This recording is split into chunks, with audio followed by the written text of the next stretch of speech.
Antes de comprar una propiedad en Miami, te sugiero veas este video. Es increíble la cantidad de inversionistas que compran sus propiedades en Miami, no teniendo una estrategia, no teniendo un camino claro, y les cuesta muchísimo dinero. La verdad es que esta compra, y sobre todo en un lugar como Miami, las cosas están hechas y están muy claras para seguirlas y no cometer errores. Una de las grandes ventajas de invertir en esta ciudad es que todo mundo conoce cómo debe de hacer las cosas, es algo público, es algo que lo encontramos, que podemos poder hablar con un amigo y tenemos una respuesta. Todos los abogados en Miami saben cuál es el proceso que se debe de seguir, ¿no? En otros lugares no tenemos tanta información. En México no es tan fácil como debemos de hacer las cosas y hay hay poca claridad para hacerlo. Entonces, realmente no podemos tener pretexto de cometer un error a la hora de invertir una propiedad. Cuando no hacemos bien las cosas en Estados Unidos, cuando queremos irnos por la derecha, por ser listos o por lo que quieras, realmente nos sale mucho más caro, ¿no? Pero si hacemos las cosas como debe ser, aprovechamos el sistema que está hecho justamente para que tengamos beneficios, para que sea mucho más fácil el procedimiento. Y les voy a poner un ejemplo muy sencillo y muy rápido. No me voy a extender, pero vamos a hablar de Juan. Juan compró una propiedad. Juan vivió esa propiedad, la disfrutó, se pasaba largas temporadas viviendo ahí en Miami, luego se regresaba a México. Esa propiedad la compró a muy buen precio y esa propiedad tuvo mucha plusvalía. Si bien no tuvo ingresos por rentas porque era de uso personal, era una segunda casa, pues iba adquiriendo una plusvalía muy importante. Al cabo de 5 años decide venderlas. Y voy a poner nuevamente un ejemplo. Vamos a pensar que compró esa propiedad en $800,000. Y vamos a pensar que él tuvo un financiamiento del 50%. Quiere decir que invirtió $400,000. A los 5 años vendió esa propiedad en $1,5 million. Quiere decir que de los 800 al $1,5 million ganó $700,000. ¿Ok? Obviamente pagó obviamente los intereses del préstamo, pagó la hipoteca, pagó la luz, pagó una serie de gastos que se deducen, ¿sí? Pero cometió un error muy grave. La compró a título personal. Cuando compramos las propiedades a título personal, no tenemos muchas ventajas fiscales, ¿ok? Pero la mayor de ellas, ¿sí? Es que a la hora de vender, el IRS dice: Juan, tú eres mexicano y la verdad es que no confío en ti y voy a hacer una retención de la venta de un 15%, es decir, $1,5 million por un 15%, estamos hablando alrededor de $225,000, en lo que tú haces tu declaración, la presentas y si hay alguna diferencia de impuestos, yo te los devuelvo. ¿Ok?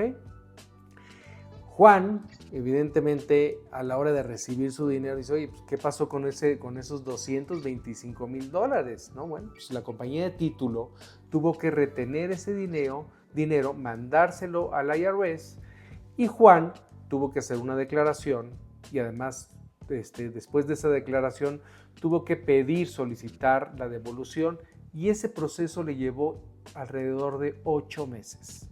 8 meses de estar, pues obviamente sin ese capital, sin la certeza de que me lo van a devolver, cuándo me lo van a devolver, ¿no?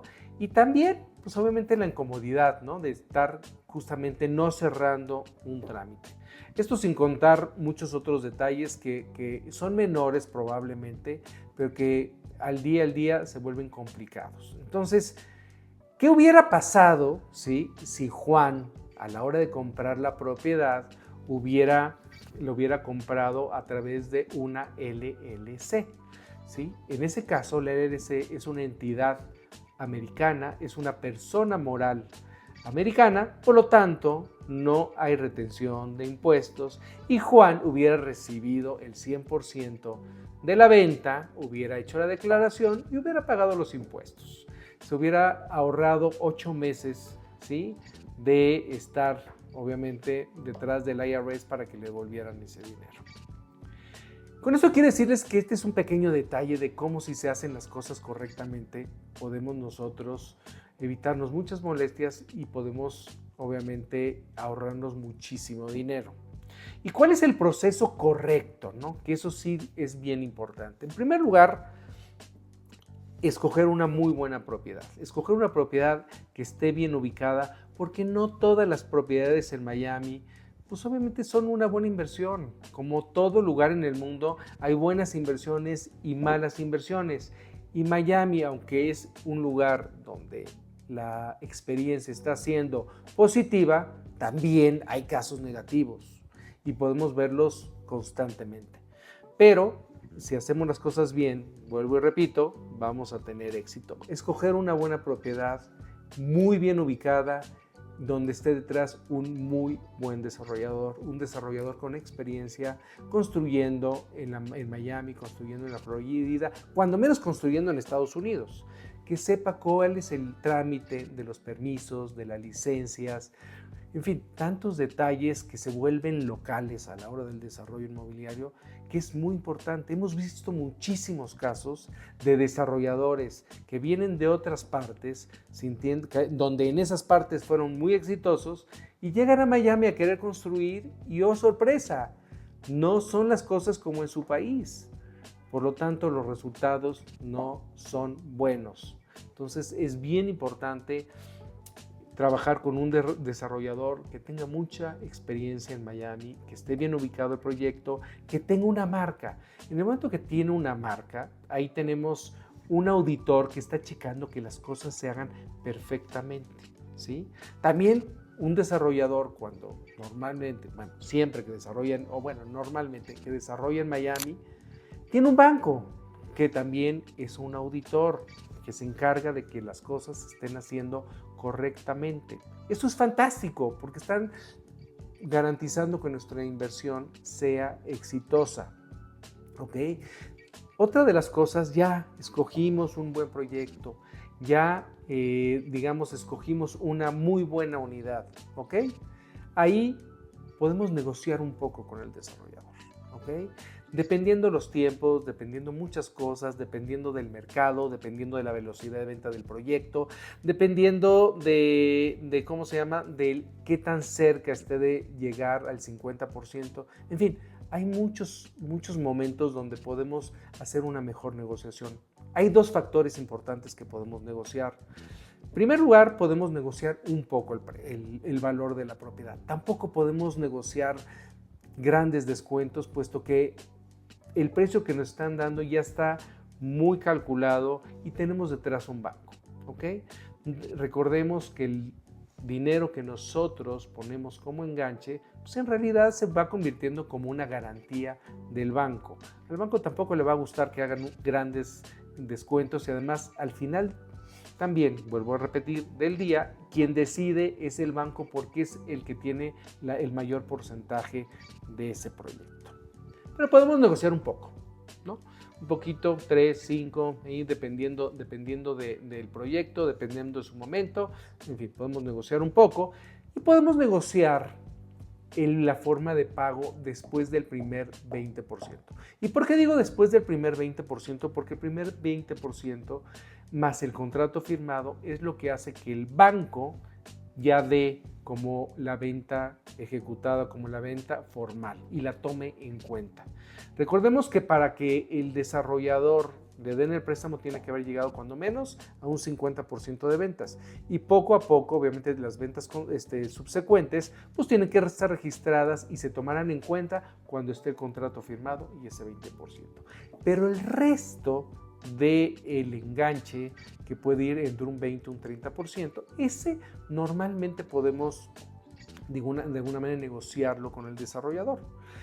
Yo siempre digo que tratemos de ajustar las fechas de pago pues en base a los flujos que voy a tener yo como inversionista, ¿no? Tratemos de ajustar lo más posible. Obviamente tampoco podemos hacer una negociación que esté fuera de la realidad, muy lejos de los parámetros que nos está marcando la forma de pago del desarrollador. Pero algo podemos hacer, ¿no? Una vez que tengamos firmado, una vez que ya estemos de acuerdo con la forma de pago, el precio, nos van a mandar el contrato. Ese contrato, quiero que sepan que es un contrato normalmente estándar, donde todos los desarrolladores de Miami utilizan prácticamente el mismo formato. ¿Qué cambia? Pues obviamente las características particulares del desarrollador y alguna otra cosa. Es importante revisarlo, ¿sí? Entender obviamente con el broker, entender también hablar con el proyecto y aclarar todas las dudas que tengamos. Esos contratos, si bien cubren al inversionista, pues obviamente también cubren en su mayoría al desarrollador. Cubren mucho, sobre todo estos actos que son fortuitos, como puede ser, ya vivimos una pandemia, como puede ser una crisis inmobiliaria, como puede ser un acto de Dios, como dicen los contratos, o sea, un huracán o algo así. Ese tipo de cosas, pues tenemos que considerarlas para el desarrollador. Recordemos que el desarrollador depende de muchísima gente y depende de muchísimas, tanto empresas como personas externas, ¿no? ¿Quién hace la cocina? ¿Quién hace los gabinetes? ¿Quién manda los pisos? ¿El mármol de aquí? En fin, depende de mucha gente y con una que le quede mal, pues empiezan a haber retrasos. Entonces, también hay que ponernos en los zapatos del desarrollador de dónde vienen las cosas.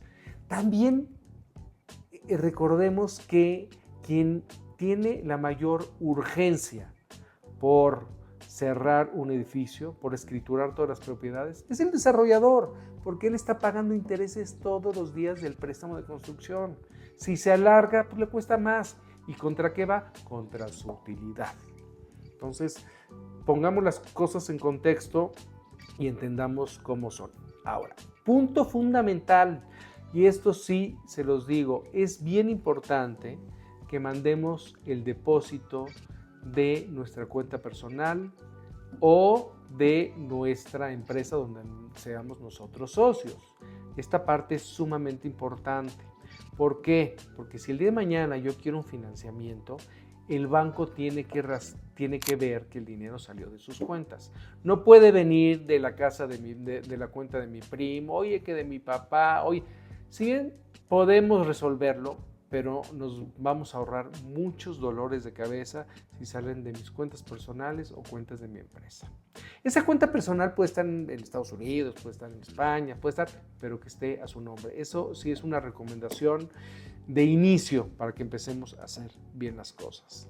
Después vamos a estar en un periodo de construcción donde pues vamos a tener que hacer los pagos de complemento del enganche. Eso sí, en el año en que nosotros vayamos a escriturar, es recomendable que abramos nuestra LLC, nuestra empresa. No lo vamos a hacer antes porque lo único que va a hacer es generarnos un costo. ¿Y para qué? No tiene ningún sentido. Que ese costo es pues, obviamente la elaboración del LLC, más se tiene que renovar de manera anual, más aparte tenemos que hacer una declaración en ceros, porque siempre es recomendable abrir una LLC por la compra que estamos haciendo. Abrimos nuestra LLC ahí en la ciudad de Miami y tenemos nuestra LLC. Ese mismo año también, como si queremos hacer el trámite del financiamiento. En mi recomendación, vale la pena aprovechar el financiamiento. Es muy fácil obtenerlo y además, pues obviamente las tasas de interés de Estados Unidos son mucho más bajas que en México y nos permite apalancarnos a un bajo costo. Yo lo que siempre digo, si nos apalancamos a un 50%, vamos a pensar que compro un departamento de $1,000,000, me apalanco al 50%, quiere decir que tengo otros $500,000, ya sea para hacer una inversión en otro lado, en otro proyecto, puede ser en Miami, o a lo mejor puedo utilizarla en mi negocio o en otro vehículo que me dé con toda seguridad más de lo que me cobra el banco. Entonces ahí yo estoy haciendo mucho más eficiente la inversión de mi portafolio financiero. Después vamos a cerrar, vamos a escriturar. Ahí es la parte también muy importante porque tenemos que coordinar a la compañía de título que figura como un notario en México. Vamos también a trabajar obviamente con el desarrollador, vamos a trabajar en el caso de financiamiento con el banco y tenemos que coordinar a todas las áreas para que el día que vayamos a firmar, ¿sí?, estemos nosotros ahí y todo esté listo. Recomendación: tenemos que hacer el walkthrough o revisar la propiedad antes de escriturar. ¿Qué quiere decir esto? Vamos a ir al desarrollo con una persona representante del desarrollador, vamos a ir a nuestra unidad y la vamos a revisar detalle por detalle, las ventanas, los pisos, el mármol, lo otro, en fin, que todo esté perfectamente bien terminado, que no haya ningún rayón, que nada esté roto, y el representante va a llevar un cuaderno y va a hacer una lista de todo lo que tiene que arreglar. Si no hago ese walkthrough, no tengo yo un documento que me ampare, que no me entregaron el departamento en las condiciones que me lo prometieron, ¿sí? Y ese es un derecho que yo tengo por ley. Entonces es bien importante hacer ese walkthrough. Esa lista, el desarrollador tiene 30 días para poder hacer todos los arreglos y yo ya estoy garantizado que me van a entregar mi departamento perfecto. Después ya voy a firmar, ¿sí? Siempre yo sugiero que vaya un abogado y el broker que les vendió la unidad. ¿Por qué? Porque pues, revisan todos los documentos. Es muy importante revisar el HUD, que es como un estado de cuenta de la operación, y revisar que todo esté muy bien. Hay errores y podemos nosotros corregirlos. Vuelvo a lo mismo. Si hacemos bien las cosas, nos ahorramos muchísimo dinero. Y si no, cuando menos entendemos por qué es cada cantidad, ¿no? Obviamente nosotros vamos a tener la posibilidad de revisar ese estado de cuenta unos días antes, porque es también ese documento el que me va a indicar la cantidad que yo tengo que transferir, si es que tengo que transferir. Y de esa manera, sí, vamos a firmar y ya sabemos que hicimos muy bien las cosas, estamos protegidos con una empresa, tenemos un financiamiento espectacular, tenemos una propiedad que ya está revisada y lista para disfrutar. Como pueden ver, este tema es sumamente relevante y tiene muchos detalles. Si quieren profundizar en este tema, denle invertir en los comentarios de este video.